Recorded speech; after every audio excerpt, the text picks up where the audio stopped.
Chers amis, bonjour. Bienvenue sur le podcast Petit sous, gros sous, qui parle d'éducation financière et d'investissement. Ici, tu retrouveras l'actu financière en live et replay, les témoignages des familles qui tentent de joindre les deux bouts, les histoires inspirantes sur la gestion de tes finances personnelles, les conseils pour fructifier ton argent, la légitimité pour parler argent.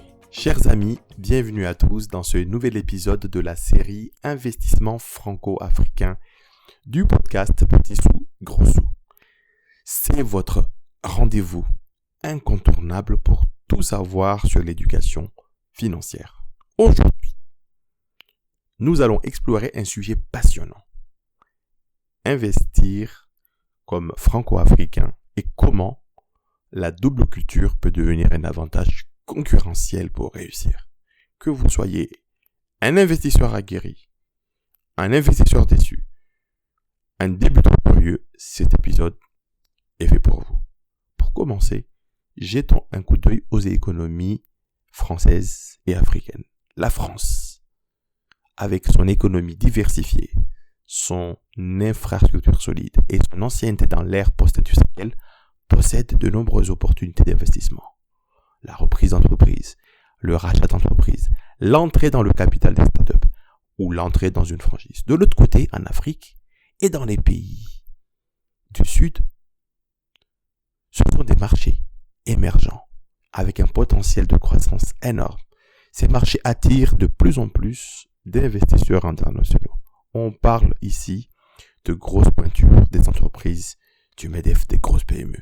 Puis il y a vous, avec vos racines africaines, et qui hésitent à investir en famille ou en solo. Mais cette fois-ci, vous êtes munis d'une solide expérience biculturelle. Vous vivez sur ces deux mondes, mais avant, je vous propose de faire un tour sur le top 10 des pays africains avec une croissance plus élevée en 2023 selon Business Insider.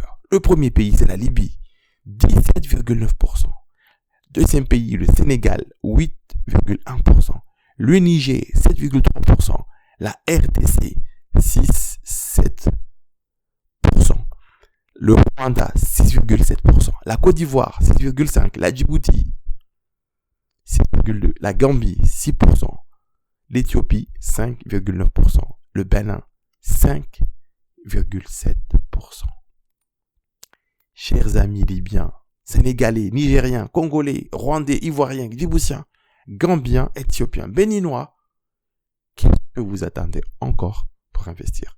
Naturellement, la question où investir, je l'ai vu venir de très loin. Maintenant, parlons des secteurs porteurs, des secteurs qui intéressent les entreprises françaises. Par exemple, Orange et Danone ont déjà une forte présence en Afrique. Orange, par exemple, est leader dans les télécommunications en Afrique et aussi dans les finances. Tandis que Danone investit dans l'agro-industrie pour répondre à des besoins croissants et criants de la population africaine. Vous connaissez Total, je ne vous parle pas de Bolloré, de Colas. Côté continent, les entreprises comme Jumia, souvent appelées l'Amazon de l'Afrique, montrent comment la technologie et l'innovation peuvent transformer les pays africains, peuvent transformer les marchés. Jumia est coté à la bourse de New York et opère dans plusieurs pays africains. Jumia offre une plateforme de commerce électronique qui connecte des millions de consommateurs et vendeurs africains. Je vais vous citer d'autres entreprises très classiques dans l'économie africaine. ONA, Société Générale, qu'on ne présente pas, BNP, Proparco, BPI France, Afrique Invest, Amétis, AXA et Total Energy. Et je vais vous donner aussi une autre liste. C'est la liste des startups qui ont eu le plus de croissance en 2023. Je vais vous en donner 10. Le premier, Flutterwave, c'est un Nigérian, géant de la fintech. Deuxième, Nkopa, c'est un spécialiste des microfinancements kenyans. Troisième, Sun King, encore le Kenya, c'est un fournisseur de solutions énergétiques solaires. Quatrième, Planète 42, c'est une plateforme sud-africaine d'abonnement automobile. Cinquième, Move, c'est une start-up, une fintech nigériane qui aide à la mobilité et au financement de véhicules, que ce soit pour les particuliers ou les entreprises.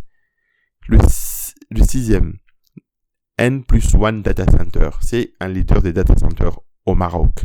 Le 7e, Shipper Cash, c'est une plateforme ghanéenne de paiement transfrontalier pour entreprises et particuliers. Le 8e, Road Rocket, encore un Sud-Africain, producteur d'énergie renouvelable. Le 9e, Yoko, c'est encore un Sud-Africain, fournisseur de solutions de paiement pour les PME.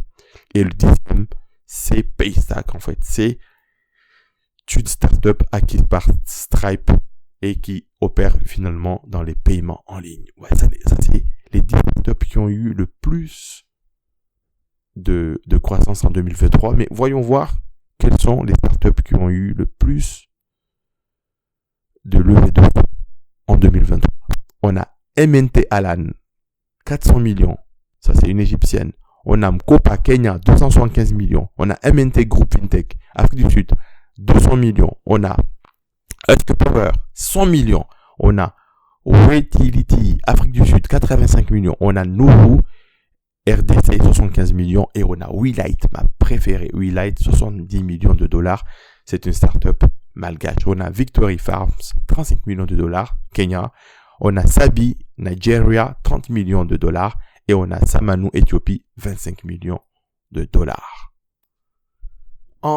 Vous, en tant qu'investisseur franco-africain, sénégalo-français, comoro-français, et plus précisément, je ne sais pas, en fait, je suis perdu.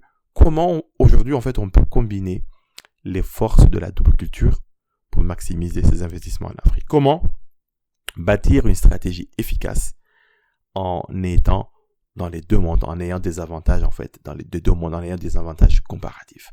Prenons l'exemple des énergies renouvelables avec Total, qui a lancé plusieurs projets solaires en Afrique, qui profitent de deux choses, des meilleurs de deux mondes, une expertise française en énergie et le potentiel solaire africain. Un autre exemple, Bolloré, qui développe des entreprises pour développer des infrastructures de transport en Afrique. Ces collaborations permettent de tirer le meilleur des compétences et des ressources des deux continents. Maintenant, les avantages de la double culture. Vous vous posez la question, mais qu'est-ce que concrètement que ça peut représenter? La double culture afrodescendante offre un avantage unique dans l'investissement.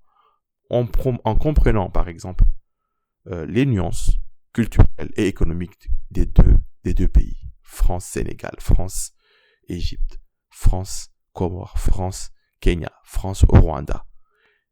En tant qu'investisseur, vous pouvez naviguer entre les deux marchés. Parce que vous avez une double casquette. Vous pouvez mieux comprendre les besoins des consommateurs africains, les besoins des consommateurs de votre pays d'origine ou les pays d'origine de vos parents. Et vous pouvez comprendre aussi les stratégies éprouvées ici en France, des stratégies qui ont déjà fait leur preuve en fait ici en Europe. Prenons l'exemple d'entrepreneurs à succès qui ont réussi en Afrique. Tidjane Thiam, l'ancien PDG de Crédit Suisse, qui a utilisé sa double culture pour réussir dans le monde des affaires. Son expérience en Afrique et en Europe lui a permis de développer des stratégies innovantes et créer des ponts entre les deux continents. Ça attire d'autres investisseurs. Pour ceux qui souhaitent se lancer dans l'investissement transcontinental, voici 10 conseils. La première, ne négligez pas la recherche. Comprenez les marchés du pays d'origine, du pays de destination avant d'investir. Deuxième conseil, l'Afrique est vierge. Attention, il faut absolument que vous vous positionnez déjà sur des business où il y a déjà du monde parce qu'il y a de la place. On accueille tout le monde. Troisième chose, c'est avant tout une aventure humaine. Construisez votre réseau, networkez en fait entre les deux mondes. Soyez prêts à adapter vos stratégies. Quatrième conseil que j'ai à vous donner, il existe une tonne de ressources. Il y a les chambres de commerce franco-africaines. Il y a les forums, il y a les réseaux professionnels qui sont déjà établis et qui ont des études toutes faites, qui sont déjà là, qui ne demandent qu'à juste être consultés. Cinquième conseil, il faut analyser les marchés locaux et aussi les adapter par rapport aux réalités locales. C'est indispensable en marketing. Et puis le sixième conseil, il faut tout de suite vous dire que Nous vivons ici en Occident dans des pays extrêmement technologiques. Il y a des machines partout et il faut absolument aligner ces machines aussi en Afrique parce que on ne peut pas se permettre de ramener des machines d'un autre monde. En fait, il faut que le potentiel technologique d'ici soit aussi importé là-bas. 7e conseil, il y a en France des business plans qui ont déjà fait leurs preuves. Il y a des business plans éprouvés. Alors, étudiez-les, adaptez-les, implantez-les. 8e conseil, il y a des banques en Afrique, des banques locales qui font les yeux doux à la diaspora. Allez-y les voir avec votre projet. Allez-y leur exposer les choses. Faut pas oublier, ça c'est le 9e conseil, qu'il y a des institutions de développement, des agences de développement en Afrique, des agences locales de développement, l'AFD. Allez-y les voir, des agences de coopération, des agences de l'Union européenne, des fonds des banques africaines, des fonds américains. Et 10e et dernier conseil, ça reste avant tout des connexions humaines, des réseaux d'investisseurs de la diaspora. Il existe des gens qui sont déjà sur le terrain et qui n'ont pas attendu et qui ne sont pas échaudés. Donc, pour faire un bref résumé de la situation, l'investissement franco-africain, c'est des énormes opportunités incroyables. Une richesse de cette double culture qui peut être un atout majeur pour réussir. Il y a certains 2 passeports, qui maîtrisent plusieurs langues, qui comprennent plusieurs mentalités, des mariages mixtes en fait, du métissage culturel, technologique, économique. Alors que vous soyez un investisseur expérimenté ou novice ou curieux, il est important donc de saisir et de comprendre cette dynamique des 2 mondes et de pousser vos forces en fait et de vous lancer. Merci, mais vraiment merci d'avoir écouté cet épisode.